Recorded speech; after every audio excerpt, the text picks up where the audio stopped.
Bonjour tout le monde, je suis ravie de vous retrouver dans cette dernière vidéo consacrée à Thomas Gordon. Cette vidéo va se dérouler en deux parties. Dans une première partie, je vais vous expliquer un petit peu ce que Thomas Gordon nous raconte sur l'application de la méthode sans perdant. Et dans une deuxième partie, je vais vous parler des prochaines vidéos que je ferai.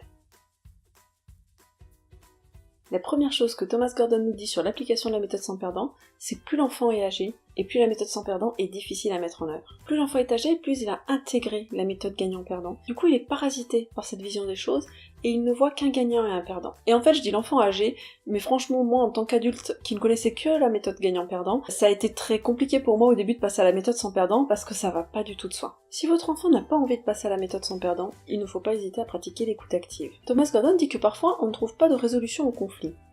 En fait, pour lui, ça veut dire que soit les parents, soit l'enfant, soit tout le monde a conservé un esprit gagnant-perdant. En fait, quand dans un conflit, on arrive à comprendre les besoins de chacun et à extraire les besoins de chacun du conflit, on arrive souvent à trouver énormément de possibilités qui peuvent convenir. Si on garde l'esprit complètement ouvert et qu'on se concentre sur notre besoin et pas sur le fait qu'il y a qu'une seule façon de faire et que l'autre doit faire comme ça, en général, on va trouver beaucoup de solutions possibles, on va pas juste en trouver une ou deux. Et puis en cherchant le plus de solutions possibles, justement, on va penser à des trucs auxquels on n'aurait jamais pensé normalement.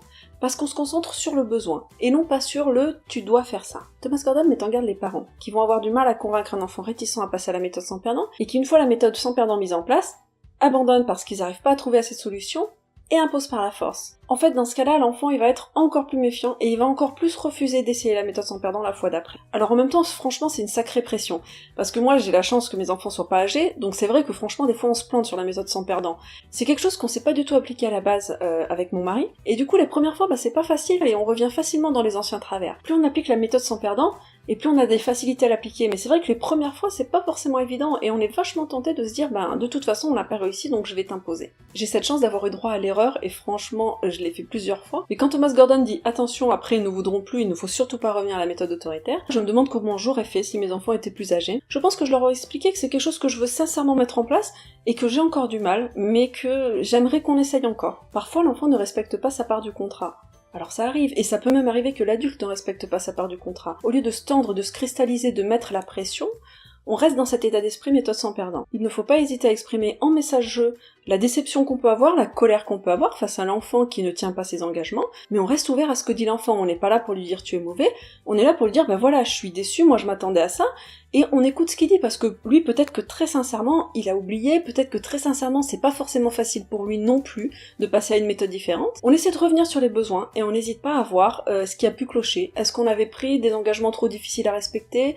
Est-ce qu'on peut faire autrement? On essaie de refaire une méthode sans perdant, mais on exprime clairement la chose, on n'accepte pas qu'ils ne tiennent pas ses engagements. Et en fait, la méthode sans perdant, elle ne marche que si on tient ses engagements et s'il y a vraiment le respect et l'écoute de l'autre. La méthode sans perdant, elle peut également s'utiliser pour résoudre les conflits entre enfants. Alors déjà, la première chose à faire dans les conflits entre enfants, c'est d'essayer au maximum de les laisser se débrouiller entre eux. En fait, très souvent, les parents, ils vont prendre un rôle de juge ou d'arbitre, ils vont empêcher les enfants d'essayer de trouver des solutions, et ensuite ils vont décider seuls, trancher qui a raison, qui a tort, ou quelle est la solution, ou qu'est-ce qu'on doit faire. Je l'ai fait au début de trancher les conflits entre mes enfants. Non seulement il y en avait toujours un qui était pas content du tout, mais en plus moi-même, j'étais sollicitée tout le temps, et ça devenait usant. Et donc commencer à appliquer la méthode sans perdre aux enfants, ça a été super intéressant. Ce que je fais en général, c'est que je laisse les enfants se débrouiller eux-mêmes. Tout d'un coup, je me rends compte que ça dégénère, qu'ils arrivent pas du tout à se débrouiller et que ça monte en pression. En fait, je vais prendre chaque enfant, je vais lui demander d'exprimer ce qu'il ressent. Je vais dire à haute voix ce qu'il ressent en le légitimant. Oui, c'est ça qu'il ressent. C'est pas qu'il a tort de ressentir ça, c'est pas qu'il devrait pas, c'est pas...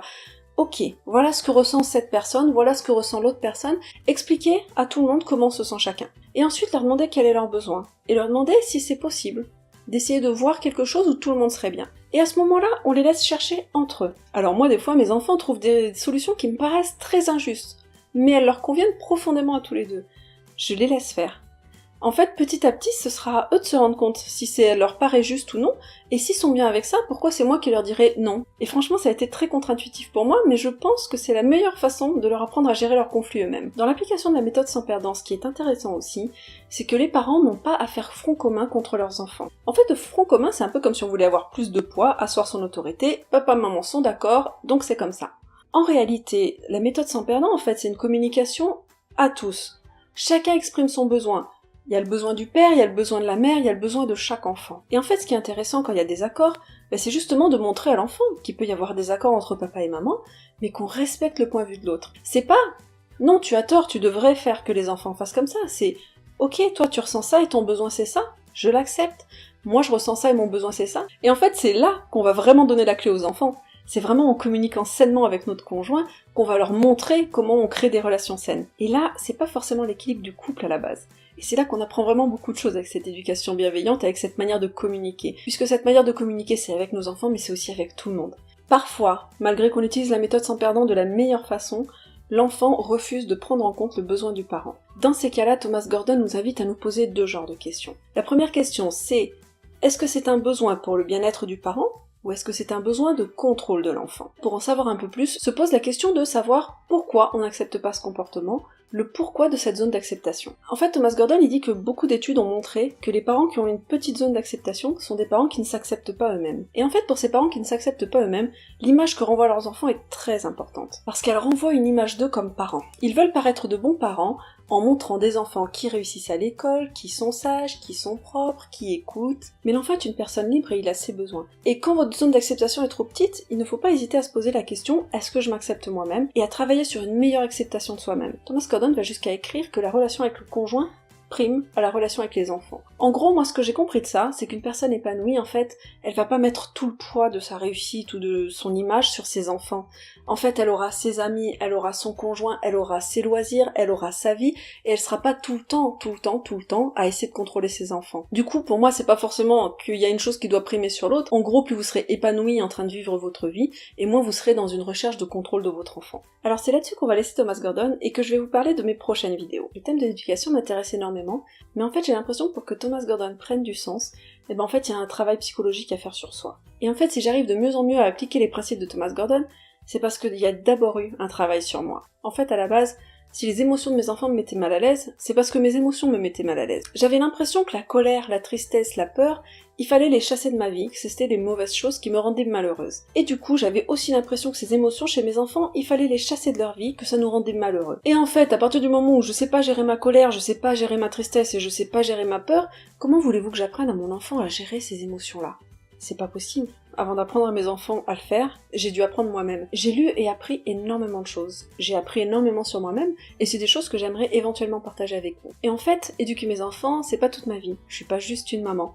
J'ai d'autres intérêts, et c'est aussi quelque chose que j'aimerais éventuellement partager avec vous. C'est pas encore complètement fixé, mais en tout cas, je vais un tout petit peu mettre de côté l'éducation bienveillante, et je vais commencer à tourner d'autres sortes de vidéos. Je vous rappelle que dans la description de ma vidéo, vous aurez un lien vers ma page Facebook, mon compte Instagram, mon compte Twitter et mon blog. Je remercie énormément les personnes qui sont abonnées à ma chaîne, les personnes qui suivent mes vidéos régulièrement. N'hésitez pas à vous abonner à ma chaîne, à laisser un petit pouce en l'air si vous avez aimé, et puis en attendant, je vous dis à très bientôt.